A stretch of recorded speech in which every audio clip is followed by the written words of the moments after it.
우리 이렇게 인사하겠습니다. 함께 합시다. 이렇게 인사하겠습니다. 함께 합시다. 예, 함께 합시다. 한 번 더 인사하겠습니다. 끝까지 합시다. 시작. 끝까지 합시다. 감사합니다. 사랑하는 교사 여러분, 여기 있는 모든 분들이 또 때로는 우리 자녀들에게 또 가르치는, 그리고 여러모로 또 구역에서 가르치는 분이기 때문에 아마 여기 있는 모든 분들이 또 영적으로 교사일 수 있습니다. 오늘날 다음 세대는 말씀이 희귀한 세대이기도 하지만 또한 관계가 희귀한 세대, 그리고 외로움이 깊어지는 세대가 바로 우리의 다음 세대입니다. OECD의 그 보고에 따르면 전 세계의 51%가 외로움에 있다고 합니다. 준비한 PPT. 이렇게 전 세계의 국가가 외로움을 느낀다는 겁니다. 51%. 그러면 거기에 우리나라가 과연 있느냐라고 했을 때, 그 다음 보시기 바랍니다. 우리나라는 일본과 함께 42위거든요. 42. 57%라고 합니다. 그 아까 이야기한 세계 평균이 51%인데 우리나라는 지금 57%. 지금 전 세계에 우리나라의 그 외로움을 느끼는 게 상위권에 있다는 것입니다. 우리나라 국민들이 느끼는 외로움은 어느 정도일까? 어느 정도일까? 2023년도에 그 통계에 따르면 국민 절반 이상이 외로움을 느낀다는 것입니다. 우리나라 절반 이상이 외로움을 느낀다. 우리는 또 기독교인들이잖아요. 그러면 이제 기독교인으로서 우리 기독교인들은 누가 어느 정도 느낄까? 저는 이제 이 통계를 보는데 깜짝 놀랐습니다. 와, 어느 정도라면 한번 보여주시기 바랍니다. 연령별로 보게 된다면 60대 빼고 20대, 30대, 40대, 50대 다 절반 이상입니다. 다 외로움을 느끼고 있다는 거예요. 60대 빼고. 그리고 이제 결혼에 따라서 외로움을 느끼냐고 그대로 보여주시기 바랍니다. 결혼에 대해서 이야기해 보면 결혼하지 않는, 그러니까 우리 청년들이죠. 청년들이 외로움을 많이 느끼고, 또 결혼을 했는데 이혼을 할 수 있잖아요. 사별할 수 있잖아요. 여기에 대한 이제 외로움을 더 많이 느낀다. 그리고 이제 가구 원수 본다면 이제 1인 가구, 2인 가구, 3인 가구 하는데, 이제 오늘날 우리가 또 1인 가구가 절반이 넘었습니다. 외로움을 절반 이상이 느낀다는 거예요. 경제적으로 볼 때도 외로움을 느끼는 것은, 물론 이제 경제적으로 문제가 없으면 외로움을 좀 덜 느끼지만, 그러나 우리가 다 경제적인 어려움이 개인마다 다 있잖아요. 다 외로움을 느끼고 있다는 거예요. 신앙의 연수를 보게 된다면, 이 신앙의 연수를 통해서 우리가 알 수 있는 건 뭐냐면, 신앙의 연수가 길면 길수록 외로움을 적게 느낀다는 거예요. 반대로 신앙의 연수가 짧으면 짧을수록 외로움을 많이 느낀다, 적게 느낀다? 많이 느낀다. 우리 자녀들이 신앙의 연수가 짧잖아요. 그러면 외로움을 많이 느낀다는 거죠. 그 최고치가 이제 청년이라고 합니다. 외로움. 이처럼 기독교인들은 나이에 따라서, 결혼에 따라서, 신앙에 따라서 외로움을 느끼는데 우리들이 다 느낀다는 거예요. 우리들이. 너는 할 것 없이 다 느끼는데 그 이유가 뭘까? 그 이유는 바로 자기의 속마음, 마음을 터놓고 이야기할 사람이 없다는 겁니다.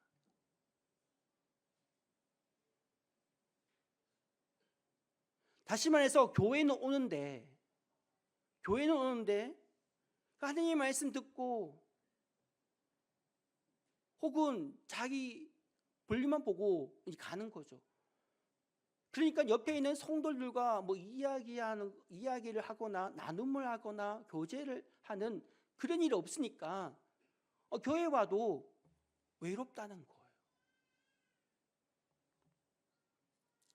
감사한 것은 신앙의 활동을 통해서 이 외로움을 줄인다는 거예요. 가령 내가 외롭다 하면 구역 모임이 가는 겁니다. 이런 신앙 활동. 내가 좀 외로움을 좀 느끼고 있네? 그러면 성가대, 찬양대에 들어가는 거예요. 아니면 동아리 활동 같은데 들어가는 거죠. 산악회든지 또 우리가 이제 몇 주 전에 이제 우리 신설된 탁구에 들어가든지 아니면 이제 노인대학에 들어가든지 이 봉사 활동에 이제 들어감으로 신앙 활동을 통해서 이 외로움을 줄일 수 있다는 거예요. 프로테제 보니까 우리 기독교인들이 비록 이 외로움을 달래기 위해서 믿지 않는 사람들과 똑같이 TV 보고 뭐 취미생활 하는데 거기에 3위가 뭐냐면 이 신앙 활동이라는 거예요. 3위가. 감사하죠. 신앙 활동을 통해서 나의 외로움을 줄일 수 있다. 우리 학생들도 그런데 외로움을 여전히 느낀다는 거예요. 우리 어른들만 외로움을 느끼는 게 아니라 우리 10대들도 외로움을 느낀다는 거예요. 부모님은 자녀의 마음을 몰라주니까 그게 외로움을 느끼는 거죠. 그렇기 때문에 오늘날 특별히 점점 교회 학교가 사라지는 상황 속에서 더군다나 교사가 줄어들고 있는 그런 상황 속에서 그럼에도 지금 우리의 이런 이제 현재 그 상황을 보게 된다면 교사가 절실히 필요하다는 겁니다. 우리 다음 세대들이 우리 아이들이 외로움을 느끼고 있다는 거예요. 이 외로움을 우리 선생님들이 교사분들이 이 외로움을 탈출시키는 게 바로 교사의 또 본분인 줄 믿습니다. 왜냐 그래야지 이 외로움을 갖고 있는 우리 아이들이 나쁜 생각을 하지 않고 하나님께 주신 생명을 귀하게 생각을 하면서 하나님 주시는 그 비전을 붙잡고 달려갈 수 있는 그 통로가 바로 우리 교사이기 때문에 그렇습니다. 그렇다면 교사는 우리 아이들에게 어떻게 다가서면 좋을까? 로마 시대 때는 교사는 단순하게 지식을 전달하는 그런 사람이었습니다. 주로 법을 이야기하고 철학을 이야기하고 수사학을 이야기하면서 우리 아이들에게 가르쳐 주었습니다. 유대교에서는 이 교사는 랍비라고도 하기도 하는데 율법과 전통을 가르치는 그런 가르치는 선생으로 활동을 하였습니다. 우리 기독교는 교회 안에서 복음과 성경을 가르치고 그리고 신앙 공동체 안에서 신앙의 성장을 돕는 그런 사역을 하였죠. 특별히 20세기에 와서 기독교 교육학자인 제임스 파울러는 6단계의 신앙 발달 과정으로 이 교사의 역할에 대해서 이야기를 합니다. 이 6가지의 그 신앙 발달의 그 과정을 이야기하면서 꼭 이제 교사만이 아니라 선생님만이 아니라 부모님 혹은 이제 그 부모님 관계되는 걸 보면 이제 다음과 같은 이야기입니다. 특별히 이제 오늘 우리가 교사 헌신 예배이기 때문에 교사로서의 이 6단계를 한번 보면 좋겠습니다. 0단계, 3세까지입니다. 소위 원초적 신앙이라 하는데 이때 우리 아기들은 신앙의 뿌리가 형성되는 시기라고 말할 수 있습니다. 이때 이제 부모는 우리 아기들한테 내 자녀에게 전폭적인 아가페적인 사랑을 줘야 하죠. 이 아가페적인 사랑을 주지 않는다면 이 아이는 이제 애정 결핍으로 나갈 수 있습니다. 그리고 이제 부모님과 떨어지면 이제 분리불안을 일으키죠. 이렇게 된다면 우리 자녀는 부모님을 봤을 때 우리 엄마 아빠는 나를 별로 사랑하지 않는 것 같아. 이런 마인드가 곧 이제 하나님께로 향한다는 거예요. 이건 이제 교회 학교에서 우리 선생님으로 이야기한다면 우리 영화부 같은 경우는 뭐냐면 교사는 우리 아이가 분리불안이 일어나지 않도록 1대1로 하는 게 가장 좋죠. 가장 좋은 거는 부모님이 선생님이 되어서 이 1대1로 계속 하는 겁니다. 그럴 때에 우리 자녀가 아기가 정서적으로 안정을 취하게 되고 또 우리 선생님이 나를 전폭적으로 사랑해 주구나, 이걸 통해서 우리 아이들은, 이 아기는 부모님 사랑, 선생님 사랑 받으면서 나중에 하나님의 사랑을 무의식적으로 알게 된다는 겁니다. 그 다음 이제 1단계는 7세까지입니다. 소위 유치원생이죠. 유치부입니다. 직관과 투사적 신앙을 갖게 합니다. 이야기, 이미지, 감정 중심의 이 시기. 그렇기 때문에 교사는 성경 이야기를 할 때 이 지식적인 면보다는 상상력을 동원해서 이 오감을 통하여 이 성경 이야기를 하는 것이 좋다고 합니다. 그리고 그 다음 이제 2단계에서는 12세, 소위 이제 초동부죠. 이 초동부에서는 이제 우리 아이들은, 학생들은 신화, 문자적 신앙을 갖게 됩니다. 이 발달 과정에서는 이제 초등학교의 아이들은 규칙, 규범, 보상, 진리, 구분에 대해서 알게 됩니다.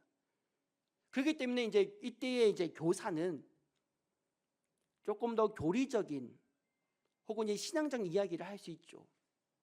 그러면서 이제 보상을 이야기할 수 있는 것입니다. 하나님의 사랑을 받게 될 때에 하나님께서 이러한 상을 주셔. 네가 만약에 나쁜 짓을 한다면 또 이런 하나님께서 너에게 징계를 할 거야. 이제 이런 간단한 이야기를 할 수 있다는 거죠. 그리고 우리 아이들이 이때 이제 생각이 깊어지시니 이제 그때부터 초등학교부터는 생각할 수 있는 시기 때문에 우리 아이들에게 인지적인 발달로 쓰기 같은 부분을 교육하는 것이 필요하다는 겁니다. 쓰기. 그 다음 이제 3단계 청년기라는데 이건 이제 학생부라고 보면 좋겠습니다. 간섭적 신앙, 또래와 공동체 영향을 크게 받습니다. 그러니까 우리 학생부는 이런 이제 공동체, 이런 공동체야라고 보여줌을 통해서 소속감을 갖게 해주는 거죠. 이때의 교사는 지식적인만을 이제 전하는 것이 아니라 이때 정말 중요한 게 뭐냐면 보여주는 믿음을 삶으로 보여줘야 한다는 것입니다. 이것이 안 되면, 특별히 이제 부모님이 이게 안 되면 이제 이때에 사춘기가 있잖아요. 이 사춘을 통해서 우리 아이들이 이제 막 이야기하는 거죠. 왜 엄마는, 왜 아빠는 교회에서 천사인데 집에서는 왜 악마로 변하는 거야? 이렇게 말해서 이제 이중적인 생활에 대해서 이제 가감없이 말하죠. 그리고 이런 이중적인 생활을 통해서 우리 이제 청소년이 있는 아이들은 교회 밖으로 나가기 시작합니다. 그렇기 때문에 이때의 학부모들이나 우리 이 청소년을 담당하는 이제 선생님들은 단지 지식적인만이 아니라 보여주는 선생님으로 모델이 되어야 한다는 겁니다. 4단계에서는 성인기, 청년기를 말합니다. 이때는 개별, 성찰적 신앙, 자기 반성, 의심하는 시기입니다. 이때 이제 청년들은 이제 그동안 배웠고 익혔던 그런 이제 신앙을 가감없이 이제 선배들에게 묻죠. 선생님한테 묻습니다. 목사님 이거 왜 그래요? 전사님 이거 왜 그래요? 이제 이거 막 묻습니다. 이때 이제 뭐 교사나 선생님이거나 아니면 이제 교육자는 함께 신앙생활하는 동역자로 보면서 조금 더 진지하게 말하고 특별히 정체성에 대해서 이야기를 해야 한다는 거죠. 너는 이러한 믿음의 사람, 하나님의 사람이야. 이 정체성. 이걸 통해서 바로 내가 하나님의 자녀구나. 내가 하나님의 사람이구나. 내가 주님의 제자구나. 이걸 정체성을 심고 이제 사회에 나갈 때에 영향을 끼칠 수 있는 주인공이 된다는 겁니다. 5단계는 중년기입니다. 중년기는 결합적 신앙.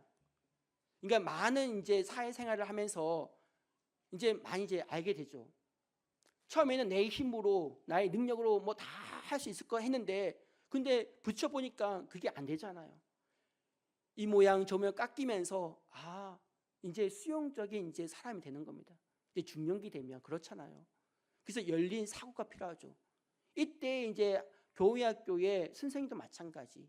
이분법적인 그런 사고보다는 열린 사고로 공감해주고 경청해주는 그런 이제 교사가 될 때에 작년에 있는 이제 학생들은 우리 선생님은 많이 열려져 있어. 이해가 많아. 이렇게 해서 포옹하고 따르게 된다는 겁니다. 마지막 6단계는 성화. 예수님 같은 이제 삶을 사는 것인데 이거는 꼭 노년기를 말하는 게 아니라 신앙의 성장에서 이제 우리가 마지막 이제 추구해야 할 분이 누군가 어디까지 가야 하느냐. 바로 예수 그리스도의 장성의 분량까지 이르게 된다. 이뤄야 된다는 걸 바로 이 파울로는 6단계로 말하고 있는 것이죠. 우리의 신앙은 옆에 있는 집사님, 장로님, 목사님이 아니라 우리를 구원하신 나를 구원하신 예수님, 그 예수님을 바라보면서 우리가 신앙으로 성장해야 할 줄 믿습니다. 바로 거기에 우리 선생님이 통로가 되는 것이죠. 그런데 여기서 중요한 사실은 뭐냐면 이 파울로가 말한 것처럼 신앙은 고정된 것이 아니라 되어가는 존재라는 것입니다. 교사도 마찬가지, 신앙도 마찬가지. 그냥 신앙은 딱 고정된 것이 아니라 되어간다는 것이다. 변해간다.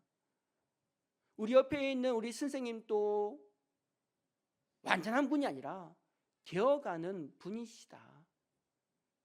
다시 말해서 여전히 불완전하고 연약하고 넘어질 수 있는 그런 우리 선생님. 그렇기 때문에 우리 학생들에게도 또 우리도 마찬가지. 나는 완전하지 못하기 때문에 나는 교사 못하겠어. 내가 성경 지식이 짧기 때문에 교사 못하겠어. 내가 믿음 생활을 못하기 때문에 나는 교사 못하겠어. 이게 아니라 교사는 되어가는 존재이기 때문에 그럼에도 불구하고 교사로서 달려가야 한다는 것입니다. 왜요? 그렇게 될 때에 다음 세대가 일어나기 때문에 그렇습니다. 이런 맥락에서 이제 본문의 말씀을 보길 바랍니다. 본문의 말씀 보게 되면 두 명의 인물을 소개하고 있습니다. 엘리 제사장과 사무엘입니다. 우리가 다 아다시피 이 엘리 제사장, 우리 먼저 1절과 2절의 말씀을 한번 보도록 하겠습니다. 1절과 2절의 말씀 우리 함께 읽어보겠습니다. 시작.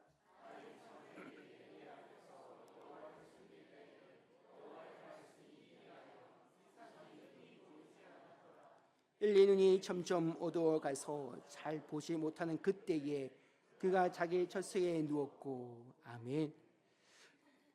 교사 여러분, 이 말씀 단순히 말씀이 없다 그런 말이 아니라 하나님의 말씀 온전히 받아들이지 않는 영적인 암흑기를 말하고 있습니다. 그런데 하나님은 이 암흑기의 시대 속에서 하나님은 이름이 없는 한 소년, 바로 미숙한 사무엘을 부르십니다. 더구나 하나님께서는 영적으로 육적으로 시력을 잃어버려가며 자기의 자녀의 신앙 교육도 양육도 제대로 하지 못한 실패자, 온전하지 못한 한 사람, 바로 엘리 제사장을 통해서 하나님께서는 이 부족한 이 엘리를 통하여 다음 세대를 흘러가게끔, 다음 세대를 세워가게끔 도구로 삼았다는 것입니다. 이런 점에서 오늘날 우리는 교사의 정체성, 역할을 엿볼 수 있습니다. 우리 교사는 된 존재가 아니라 되어가는 존재이구나. 내가 비록 부족하고 내가 나의 자녀 양육은 실패하였지만 그러나 교회 학교의 자녀만은 내가 어떻게든 세워보겠어. 혹은 나는 이런 부족한데, 나는 아무것도 내세울 게 없는데 과연 교사를 할 수 있을까? 이런 자일지라도 하나님께서는 엘리 같은 그런 사람일지라도 사무엘을 일으키셨다는 것입니다. 엘리가 대단해서가 아니라 하나님께서 엘리 같은 사람이라 할지라도 그를 붙드시고 사용하시니까 이 엘리를 통하여 그 다음 세대의 사무엘이 지도자가 되었다는 것입니다. 그렇기 때문에 우리 사랑하는 우리 교사 여러분, 나는 못해, 나는 할 수 없어, 나는 그렇기 때문에 포기할게, 포기할 거야, 이게 아니라 하나님을 더욱더 의지하길 바랍니다.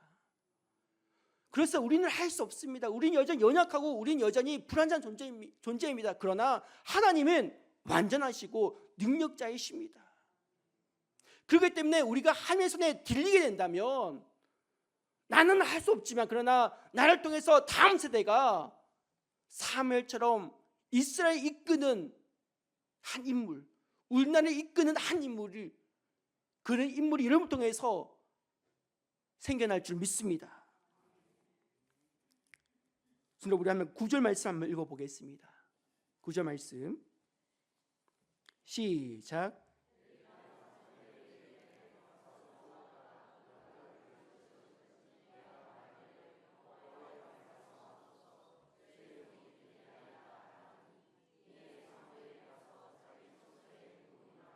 아멘. 그래서 어린 사무엘은 이 아동기 시기에 자기는 아무것도 할 수 없고 모르니까 비록 영적으로 육적으로 부패한 엘리 제사장이지만 그 엘리 제사장의 말을 듣습니다.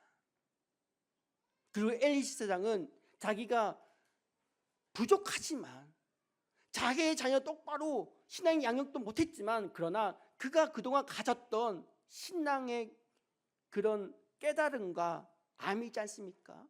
그것을 다음 세대인 사무엘에게 말해줍니다. 다음에 하나님께서 말씀하시면 또 듣게 된다면 이렇게 말해. 그랬더니 이 사무엘이 그 말을 듣고 순종하면서 바로 하나님의 말씀을 듣는 주인공이 되고 장차 이스라엘을 이끄는 지도자가 되는 것입니다. 중요한 것은 부족한 교사, 영적으로 육적으로 실패했다고 말할 수 있는 엘리 제사장, 그러나 그가 가졌던 그 신앙의 지식, 신앙의 지혜, 이것을 그래도 부족하지만 다음 세대에게 말해주니까 그 말을 듣는 한 사람이 있었다는 것입니다. 사랑하는 교사 여러분, 이때 한번 엘리 제사장의 마음과 감정을 한번 생각해 보시기 바랍니다. 나는 부족하고 난 연약한데, 그리고 내가 내 자녀를 비록 신앙의 양육을 못했는데, 그런데 교회에 와서, 성전에 와서 사무엘에게 말했더니 이 사무엘이 그 말을 듣고 순종하는 겁니다. 그러니까 또 이 사무엘이 하나님 말씀을 듣는 주인공이 되고 장차 믿음으로 성장하는 것입니다. 만약 여러분이 이 상황에 있다면, 이 상황에 있는 엘리라면, 이때 여러분이 엘리로서, 영적인 엘리로서 어떤 마음이 들겠습니까? 아마 좀 여러 가지 생각을 하면서 그래도 입가에 또 머리, 눈가에는 잔잔한 미소가 있지 않겠습니까?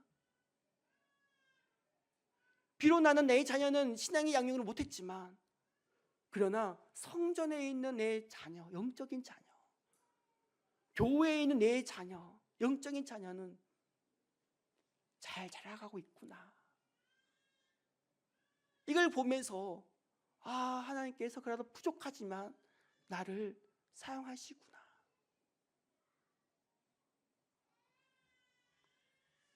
이처럼 교학교 교사는 신앙의 여정을, 신앙을 전수하는 중개자입니다. 비록 부족하고 불완전하지만 그러나 다음 세대가 하나님을 만나게 하고 믿음 생활을 잘할 수 있도록 도와주는 것이 바로 교사라는 것입니다. 사랑하는 우리 교사 여러분, 나는 부족합니다. 그러나 하나님은 하십니다. 마지막 한 이야기를 하고 이제 마칠까 합니다. 2차 세계대전 중에 한 어린 병사가 중상으로 입고 죽어가고 있었습니다. 이것을 발견한 한 군인 목사가 이 어린 병사를 붙들면서 이야기합니다. 혹시 누군가에게 말해주고 싶은 그런 말이 있나요? 물었더니 이 어린 병사가 말합니다. 어머니에게 기쁘게 죽었다고 전해주세요, 목사님. 그리고 제가 다니던 교회 선생에게 꼭 말씀해 주세요. 선생님의 가르침을 잊지 않고 살았고 그리고 저는 크리스찬으로 죽습니다. 며칠 후에 그 교회학교 교사는 담임 스님께 한 통의 편지를 썼습니다.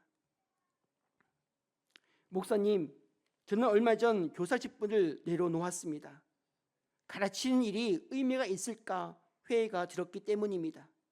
그런데 며칠 전 어느 병사의 편지를 받고 제가 했던 가르침이 한 사람의 생명을 살렸다는 사실을 알게 되었습니다. 그래서 저는 다시 교사로 서고 싶습니다. 앞으로는 최선을 다해 주님께 충성하겠습니다. 말씀을 정리하겠습니다. 본문의 말씀 통해 엘리 제사장과 사무엘이 등장합니다. 영적으로 부패하였고 자녀의 신앙 교육은 실패한 한 인물, 엘리 제사장. 많은 사람들에게 손가락질을 당하는 그 엘리 제사장, 본인도 알았을 것입니다. 그러나 하나님은 비록 부족하지만 하나님은 그 엘리를 통하여 다음 세대인 이스라엘 이끄는 사무엘을 서게 하셨습니다. 이것은 엘리가 대단해서가 아니라 하나님께서 하셨기 때문입니다. 교사는 완전하기 때문에 쓰임받는 자리가 아닙니다. 비록 부족하고 연약하지만 하나님께서 말씀하시기에 순종의 자리인 것입니다. 그럼에도 사랑하는 우리 교사 여러분, 그럼에도 교사가 되어서 우리 다음 세대를 서게 하고 한국교회에 든든히 기둥을 세우는 여러분이 되기를 주님으로 축원합니다.